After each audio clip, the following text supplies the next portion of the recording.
So we've known each other for just a couple of years now. You are my boudoir photographer, like forever now. And it was somebody, so this woman is so talented beyond measure. I have my book, Jen, of boudoir.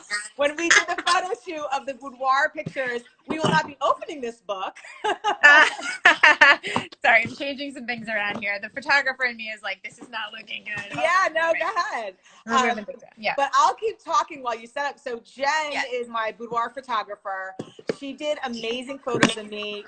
I got this book. I mean, the pictures were so good. I was like, Jen, is that me? Like, there was behind shots. Like, I was so impressed. And, I hired Jen because, really because of what you were going through with, breast cancer survivor. Like, it was so funny because I was looking for a boudoir photographer, and I just didn't know. Like, I was like, oh, and you came from a recommendation, and I forget from who. And I was like, wow, I really fell in love with your journey and you being a breast cancer survivor and just everything about how you really learned photography on your own when initially, and so all of that. So today I want to talk about a couple things. So your journey, so you're a breast cancer survivor, you're a photographer, so you do you can tell like what kind of photography, but I came to you for boudoir. And then we want to talk about trauma because I mean, we're dealing with so many feelings today, and there's so many people I think that are doing well. They may have ups and downs. And I think some people will come out of this with kind of post-traumatic stress, and like, how can we kind of mitigate all of that? So I'll just turn it over to you. And if you want to introduce yourself and tell everyone, about who you are, what you do. Sure. Thank you. First of all, it's amazing to see you. I'm so happy to see your face. You're gorgeous. Inside and out. Yes, I am a boudoir photographer, and I'm in New York, and that is all I photograph is boudoir photography. However, of course, over the years, my working with women has essentially led to now mostly working with breast cancer survivors, not only, but mostly. I find that my audience now is really attracted to me for that reason, just as they were attracted to me when I was turning 40. My clients were turning 40. When I was, getting my body back after babies, my clients were too. So, we tend to be our own ideal client. So yeah. A lot of my clients now are going through the breast cancer journey, but like I said, not all of them. And I'm not exclusive to that. But yeah, so I've been doing a lot of work in the breast cancer arena over the last few years. I was diagnosed with breast cancer in 2017. And I appreciate your support during that time. One of my biggest fears was that I was going to lose my business, and women showed up in droves, making sure I didn't, which was amazing. And now I am an author, and I just put my first big book up on Amazon. Congrats! Thank you. A big accomplishment. It takes such like dedication and discipline, and yes, oh my gosh, to write a book, right? Yes, I'm not done with it. I actually literally just before our call started got it back from the editor, and I was like, do I even want to see this before I hop on the call? I decided no, but I will be finishing it up probably this month. So, and that is called What the F Just Happened, A Survivor's Guide to Life After Breast Cancer. And, it's definitely a topic that we can talk about in the way that everything that I've been through with breast cancer and so many people have been through with trauma is exactly what the world is going through right now. So everything I write in the book, if you take out breast cancer and put in coronavirus, it pretty much fits for the most part. It's a weird time right now, and it's almost as if the world has been diagnosed with cancer, right? We're dealing with, so somebody said that to me yesterday. It's so true. And it's what I've been talking about publicly about how, when you're diagnosed with cancer, there's a lot of this mourning of like, when is it going to go back to normal? Am I ever going to have my normal life back? What does the future hold for me? So on and so forth. So there's a lot of similarities in the emotions, not in the disease, because somebody is always like, how are you comparing cancer and coronavirus? Yeah. I'm not comparing the disease, but I'm certainly comparing the emotional aspect of it. It's very similar. Yeah. So can you explain like how you first got diagnosed? Like, did you find it yourself, or was it in a regular kind of mammogram checkup? Yeah, this is so important. Thank you for asking, because I forget to talk about it sometimes since it seems so far in my history, even though it's really not, but it's really, really, really important. So first of all, I just want to say I have no family history I had at the time no family history of cancer. There was nobody really in my family who had cancer. I always took care of myself. I did yoga. I drank green smoothies. I was a vegan for a long time. You know, like I always did the right things. And I was getting mammograms about every 6 months since I turned 40. So at my 40th birthday, I had my first mammogram, and they saw some calcifications that they were concerned about. They asked me to come back in 6 months. They looked at them again, nothing changed. And so he said, okay, come back in 6 months. If you come back in 6 months and it's fine, we'll make it a year. Went back in 6 months. That was January of 2017. He said the calcifications look fine. There's a couple of cysts on the other side. I just want to keep an eye on it. Now, my doctor is like overly cautious, especially because I live on Long Island and we have a very high rate of breast cancer. I'm an Ashkenazi Jew. We have a very high rate of breast cancer. So he just really was, you know, keeping a close eye on it. But he kept saying to me, there's nothing to worry about. I just want to make sure. I just want to make sure. Somewhere between January 2017 and July 2017, I took a selfie. And I saw a weird kind of shadow on my chest, kind of high up, like in this area. And I started feeling around and I noticed, I felt something. I wasn't sure what it was. It wasn't a lump like most people think that they're supposed to feel. It felt more like a swollen muscle. And I just kind of kept feeling it and kept an eye on it. And it kind of got a little bigger. And I was like, oh, do you think I should call the doctor? And, you know, my husband was like, call him. But at this point, it was already probably right around this time, April, May. And I said, you know what? I have an appointment in July. I'll just have him look at it in July. Why would I have breast cancer? You know, I'm 41 and I'm, you know, so I went in for a sonogram to check on those cysts. And I swear I almost forgot about the lump on my breast. And at the end, I said to them, oh, wait, before I leave, can you just double check this spot? And they were pressing. Nothing was showing up. And then she pressed really, really, really, really hard. And this big sort of like football shaped black hole showed up on the screen, and I knew immediately it was not good. And the doctor came in and said, I'm not letting you leave here without biopsying you. And he put a titanium marker in. They did a mammogram. It did not show up on the mammogram. You could see the titanium marker, but you could not see the cancer. And very little showed up on the sonogram, it turns out. So long story short, 2 days later, I was diagnosed with invasive lobular carcinoma.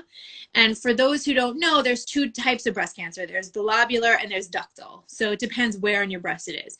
When you have lobular carcinoma, it doesn't have a protein that forms a lump. So you'll never feel like that pea-sized lump that they teach you to feel for. It actually spreads throughout the lobules, which is why I felt like a swollen muscle. That's essentially kind of what it was. You know, it was in comparative, you know, ways to feel. So that was July 12th, 2017. I was diagnosed, and I had a bilateral mastectomy August 2nd, 2 days before my 42nd birthday.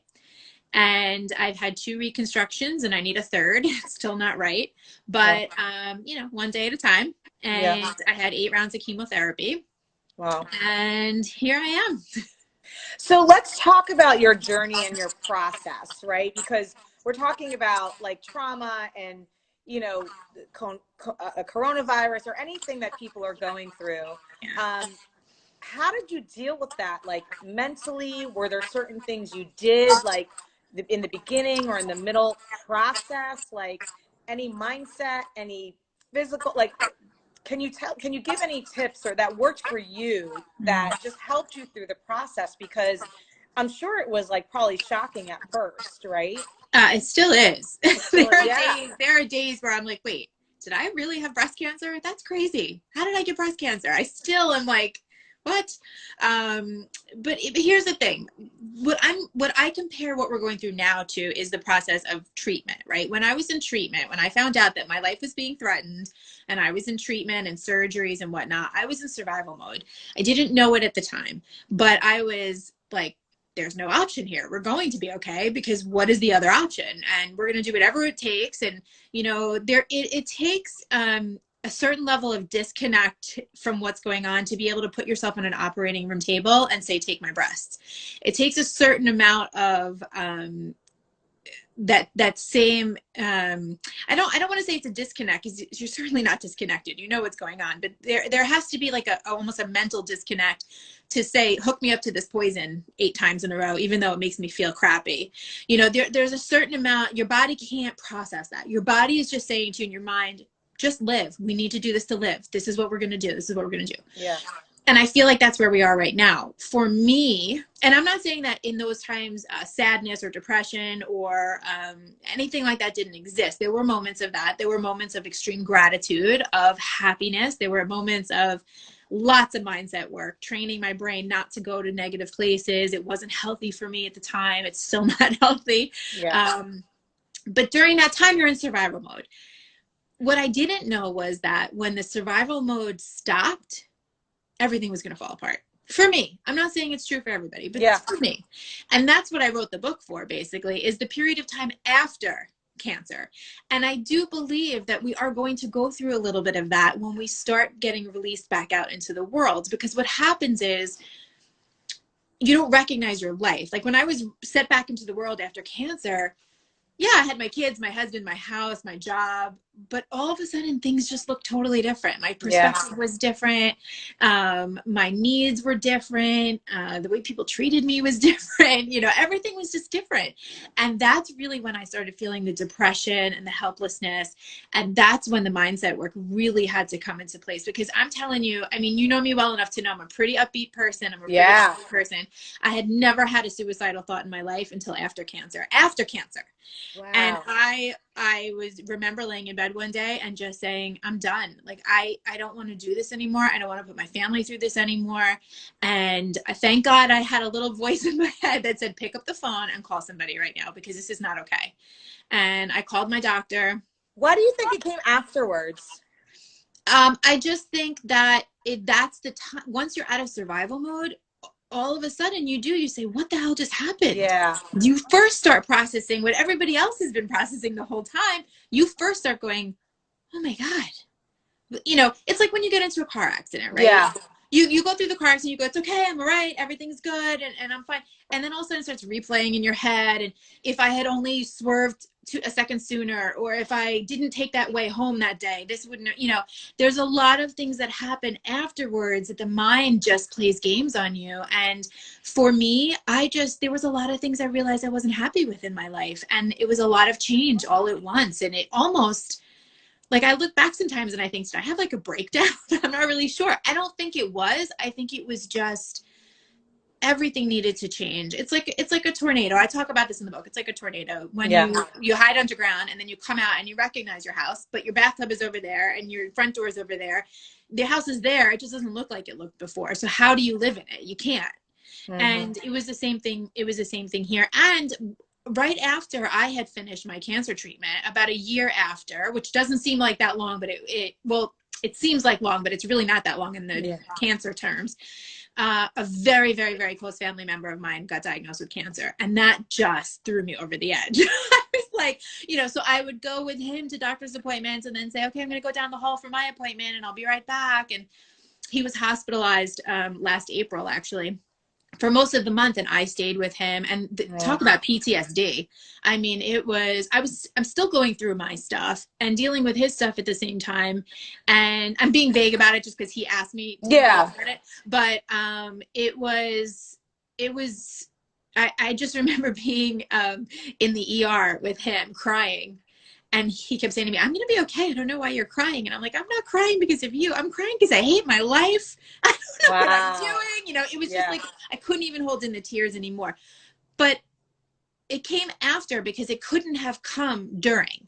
You can't process those emotions and try to run away from the tiger at the same time. You can't sit in a ball and cry and run from the tiger. You can't. Yeah, and it's kind of like what some people are dealing with now, right? It's like survival mode. If they lost their job or they can't find toilet paper, I'm not trying to compare it, but it's like, it's that like basic needs. I need my basic needs. I can't even deal with like what I'm feeling right now. Like I need to go get what I need to get for either me or my family or what have you to be all It's not about the toilet paper. Nobody needs toilet paper that much right now. It's not about the toilet paper. It's about the comfort that the toilet paper gives. It's about like, I just need my basic needs. If I have that, then I'll be okay. That's survival mode. That is survival mode. And that's why everybody says to me, you know, if I was diagnosed with cancer, I would curl up on my couch in a ball. I'm like, no, you wouldn't. Your body doesn't let you do that. Your body says, we're going to go out, we're going to fight this, and we're going to win. And that's the only option. Mm-hmm. Wow. So what were some of the like support? Did you have like supportive people? Did you plug into certain things that, you know, helped you throughout the process? Or was it kind of like the beginning was like not fight or flight, but like, we're going to get through this, da, da, da, and then like the processing came? Like, just share a little bit more about kind of that process. Yeah. That's so interesting. That is one of the things that I really learned a lot about. So when I was going through my journey, I had a lot of support from friends and family, but none of them had ever been through it before. And it felt very isolating, actually, even though they were there for me every step of the way, and they drove me to chemo, and they, you know, cooked for me, and they drove my kids everywhere.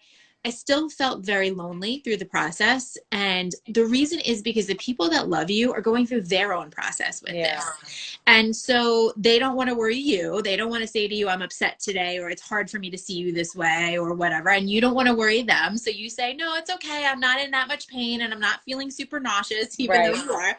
And so what happens is, though, when people do that, they start dividing. They don't really come together. So yes, I had support, but it wasn't until after I had cancer that I really connected with other breast cancer survivors, that I feel like there's people that really understand me.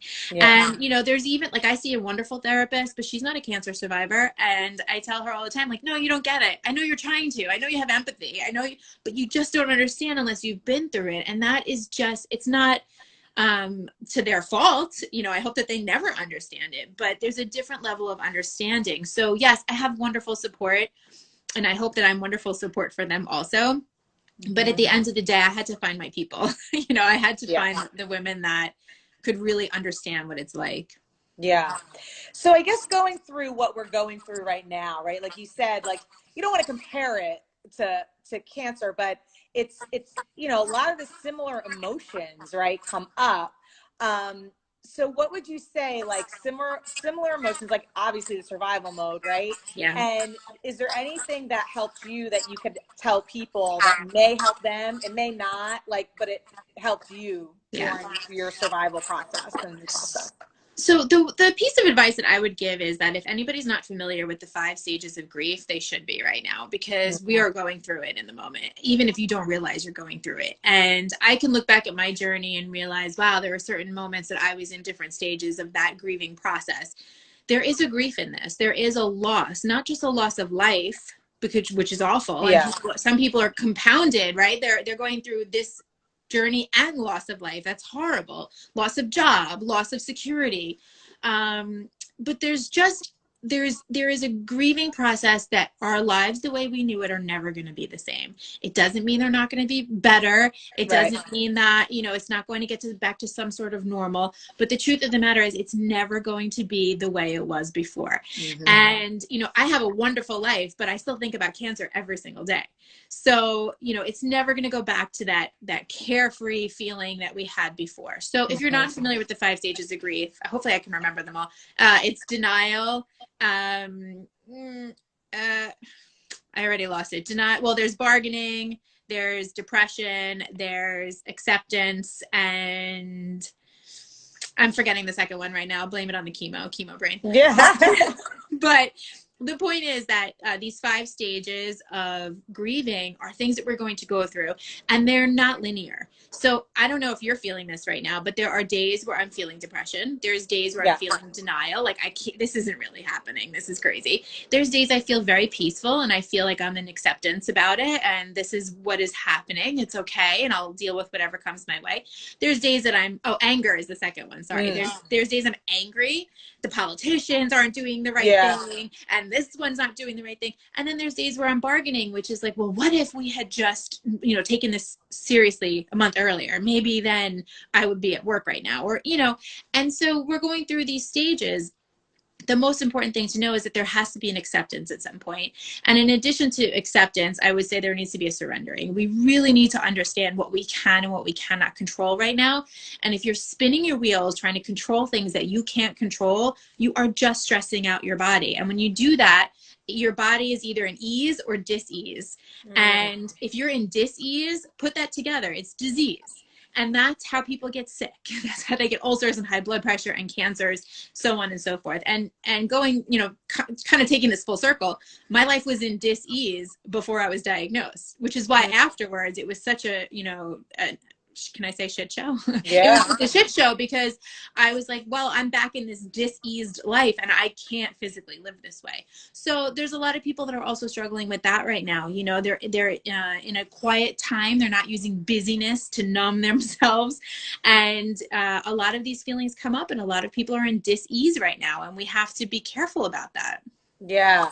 So what has helped you kind of, because I know dis-ease, I mean, I have a lot of chronic, you know, ailments, and it comes from, right, dis-ease, like, you know, prior life, and I manage it the best way I can, like the meditating, the journaling, like there's certain things that work for me, but what have you found that has worked for you to manage some of the dis-ease? For me, it always comes back to creativity. I use art as therapy. I use art as medicine. I am painting everything that I could find in my house. We've taken to, my kids and I have been painting rocks and leaving them on people's doorsteps to help cheer them up. I've been using my camera, of course. Now I can't take pictures of portraits, unfortunately, but I've been going around the neighborhood, really trying to find beauty in my surroundings that maybe I'm normally too busy to see. You know, creating some cool effects with those in Photoshop. If anyone wants to check them out, they're on my Instagram. I'm posting them all the time. You know, just using art as a form of expression when I don't really know if I can really express all my emotions right now. Verbally, there's a lot of new emotions here that I've never really felt before. Some are similar, like I said, to my cancer journey, but it's just different. And the other thing that's different about it is that when I was going through cancer, I was the patient, right? Now we're all the patient. Yeah. We're all going through this. There is nowhere to hide. There is no one to turn to that can just take you out of this at the moment. Yep. Everybody is suffering right now. So I'm using art, and I'm using meditation, of course, and, you know, just really listening to myself and checking in and asking myself, what do you need today? And being okay with if what I need is an extra hour sleep in the morning, or to blow off work for the day, or whatever it might be. It's okay to do all of that right now, and just really, really paying attention to that. I love that you say that, because you know, I have a coach, you know, I'm a coach, but I have a coach, and she said the same thing. It's like, you have to be more gracious with yourself now, more than ever, because it's like we're experiencing feelings that we may have, you know, felt before, but it's like different like times times 1,000, times 100. It's like you have to give yourself grace and space and ease, because you might feel tired. Like you said, you might need to sleep in an hour later. You might have to take the day off for mental health. Yes. We don't know what is going to come up, and we're all, like you said, we're all kind of navigating this, and, you know, we don't know what's going to come up for each and every one of us. Yeah. And, you know, I find that really paying attention to my thoughts is so important. Like the other night I went to bed and I was thinking about, I was trying to have some good thoughts before bed. And I started thinking about, like, what am I going to do when I'm done with this? When this is all over, what's the first thing I'm going to do? And I thought to myself, oh, I can't wait to go get a manicure. I mean, it sounds so ridiculous, but I just can't wait to go get a manicure. And then my mind immediately went to, I wonder if my nail salon is going to open again. And then I went to, I hope my girl that does my nails is okay right now. I haven't checked in with her in a few weeks. Like, I hope she's doing okay. And then I started going to my business. Well, what if I can't open my business again? What if the money doesn't come through from the government, or what if this, or what if that? And then immediately I started going down the downward spiral, and I had to go, oh, okay, here's the thing. None of that is real right now. Yeah. Right now. It could be real down the line, but right now, none of that is real. And when we start doing these what ifs, or, you know, these fantasies of what's going to happen when we go out, it's just fantasy. It's just make believe. And we have to remember that we don't know what the truth is. Yeah. I like to call it like future tripping. It's like, don't future trip. Like, we only have the present moment, and like, we don't know what's going to happen tomorrow. We know what's going to happen a week from now, 2 weeks from, like, it's so, you know, you have to stay in the present moment, and it's hard for people, right? It's definitely hard, because your mind can take over and snowball, like you said. Yeah. And, you know, there's I talk about in the book also that there's this like balance between YOLO and being in the moment, right? You know, being in the moment and preparing. Sorry. Yeah. It's like, okay, you only live once. You know, let's just be here today. Let's do this. Let's just take chances. Let's do, you know, all the things. And then there is also a level where we need to prepare. We need to understand that at some point we are going to go out again. And what is that going to look like? And even though we don't have the answers right now, we just need to be able to sit with our emotions and wonder what we're comfortable with. You know, yesterday my sister-in-law said to me, like, I don't know if there's going to be school in September. And I was like, shut your mouth. What do you even mean by that? Like, no, I don't care what's happening. My children are going to school in September. And she was like, Jen, I just don't know if I'm comfortable with it without a vaccine. And I was like, you know, we need to think about these things, but I'll think about it in September. Thank you. Yeah. You know, I'll see where we're at in September, because you're making decisions. You don't even know what's going to happen. Look back 2 months ago. Okay. Oh my gosh. 2 months ago, I was in Vegas. I mean, it was like, you know, this didn't even really exist in our world 2 months ago. So a lot can change in a short period of time. And we just have to be here right now and stop playing make-believe. Yeah. And it's kind of like it always was like that. Like, it's kind of crazy because it's kind of like, I think to myself, wow, I took a lot of things for granted. Like, oh, I'm going to be here in the next year. Like, you don't know. So we have someone in Switzerland. Says we reopen step by step, one business after another. Photo business will be in the first batch, end of April. Positive. School. Yeah. So like, we don't know. And this was kind of like, I guess I took life for granted. Like, before this even happens, I'm like, oh, I'll be here. Like, there was no thought in my mind I'm not going to be here tomorrow. You know, like, oh, I'm going to, you know, it's like, no, like, our heart beats. Like, we don't have control of when our heart beats or when it stops. Like, it is so, and now more than ever, I think it's, you know, just be like, it's forcing us to live in the present moment. Yes. And that is exactly what you go through with cancer. You realize how fragile life is. And, you know, you look back and you go, man, I just wish I had that life again. But when you were in that life, we have to remember, we were annoyed by that life too. We were like, oh, I have so much to do. And there's so many bills and am I making enough money? Every period of life and everything that we go through comes with its own challenges. And, you know, there are times that it's hard for me. And I look back to pre-cancer and say, oh, I wish I would have respected my body more. You know, I wish I would have not hated on my body as much as I hated on it before my surgeries. But I have to bring that lesson into now. I'm having moments now where I'm like, you know, I wish I could lose 10 pounds through this whole thing. And you know, and then I stop and I go, wait a second, why are you putting that pressure on yourself? It's ridiculous. Enjoy yourself now. You know, do you ever look back at a picture and go, man, I wish I was as fat as I thought I was then, you know, now. Listen, girl, the pictures that you took, I look at this book, the pictures that you took of me, Boudoir, like a couple of years ago, 2 years ago, I was like, wow, I was so critical when they first came out. Cause I was like, you know, I could have lost a little, but now I look at them like, God, I look good. Like, right? So wouldn't it be so cool if you could just feel that way right now, even in all the imperfection? Like, I'm totally, since I had surgery in November, I gained 10 pounds. I hate it. Every morning I wake up and I thank God we can wear sweatpants every day because my jeans are tight. You know, it's terrible, but I don't, and I struggle with it. I struggle with body image because of everything that I've been through and everything, you know, I have scars all over my body. I definitely struggle with it. But I also have an appreciation for my body that I never had before also. And so I understand what you're saying about that whole, you know, I just want to go back and I didn't appreciate it before. You need to learn, like, not you, I'm saying the general you need to learn from that lesson and say, what can you appreciate now? Because even now is fleeting and even now is good. Even if it's not good, it's still good. Yeah, it's so, it's, you bring it up so right. Like, even when we look at ourselves from pictures, you know, like a year, 2 years, we're like, oh my God. And we were so critical back then. And we look back. So it's like appreciating what is now. Yes. So yeah, and giving and just being like, okay with everything, you know, and I think as humans, we always like to evolve and grow but we are like, we're growing even if we don't think we are. You know? Yes. And you know, you're type A. I know that. Yeah. I'm type A. Yeah. And so we're hard on ourselves. You know, we're very hard on ourselves. It's never enough. It's never good. There's never time to stop for celebration. It's always like, no, it's good. I got there, but what's next? You know? Yeah. This is a great time to just stop and go, okay, you know, look at everything that I've done in my life. And so when I come out of this, I may have a business, I may not, but you know what? I built it once. I can build it again. 100%. 100%.